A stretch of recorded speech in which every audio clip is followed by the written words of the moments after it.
आज आम्ही सगळेच बाहेर निघालो होतो. का माहितीये का, 2-3 दिवस झालं घरामध्ये सगळेजण आजारी आजारी आजारी. त्याच्यामुळे ना जायचं आम्ही ठरवलं होतं. म्हटलं लेकरांना वगैरे गार्डन मध्ये घेऊन जाऊ, थोडासा त्यांचा मूड फ्रेश होईल आणि आपला पण होईल. पण ही आमची चिव एवढी आजारी आहे ना, तिला चालावंसं पण वाटत नव्हतं. रिक्षापर्यंत जायला पण ती नको बोलत होती. कसं तरी वडत वडत तिला नेलं आणि माझं पिल्लू बघितलं का, रिक्षामध्ये जाण्यासाठी गडबड चालली होती. कारण सोडून जातात का काय वाटतं त्याला काय माहिती. रिक्षात बसल्यानंतर मस्त गाड्या बघायचं त्याचं चाललं होतं आणि तोंड बघितलं का किती सुकलेलं आहे त्याचं. आणि रिक्षामध्ये ना आम्ही जेवढे सगळे बसलोत ना, तेवढे सगळे आजारी पेशंटच आहे. मी मस्त अशी फ्रेश दिसत होते कारण मला थोडंसं बरं वाटत होतं. त्याच्यानंतर ना गार्डन मध्ये गेलो आणि आद्विकला म्हटलं खेळ आता मस्त गार्डन मध्ये. पण कशाचं काय, हा तर खेळायला तयारच नव्हता. थोडा वेळ बसला आणि मग नंतर तर ना झोपलाच होता. नंतर ताईन दादा आले होते. मग आद्विकला ना जबरदस्ती मी झोक्यावरती बसवलं होतं. पण बघितलं का त्याचा मूड नव्हता. जबरदस्ती बसवल्यामुळे तो बसला होता. त्याच्यानंतर पप्पा आले ना त्याचे, मग त्याच्या पप्पाकडेच गेला होता. आणि आज ना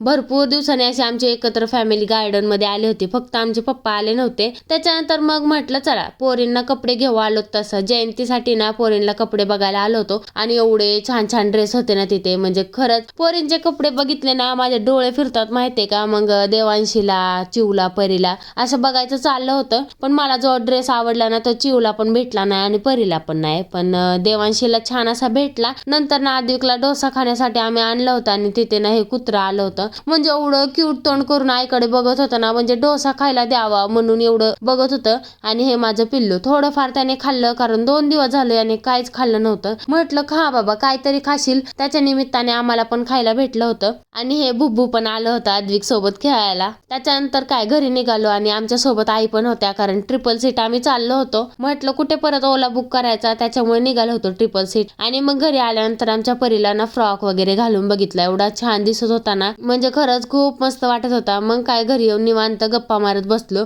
आद्विक तर काय झोपलाच होता. गार्डन मध्ये पण खेळला नाही आणि घरी आल्यावर पण खेळला नाही. आणि आमच्या देवांशीला हा फ्रॉक घेतलाय, मला खूप आवडलाय. म्हणजे तो आत्ता असा दिसतोय पण लाईटीमध्ये एवढा तो चमचम करत होता ना की वाव. आणि मग काय स्वयंपाकाला सुट्टी होती. मग बाहेरून येताना आम्ही पार्सल बिर्याणी आणली होती. मस्त अशी छान बिर्याणी खाल्ली. तर असा होता माझा आजचा दिवस. चला बाय.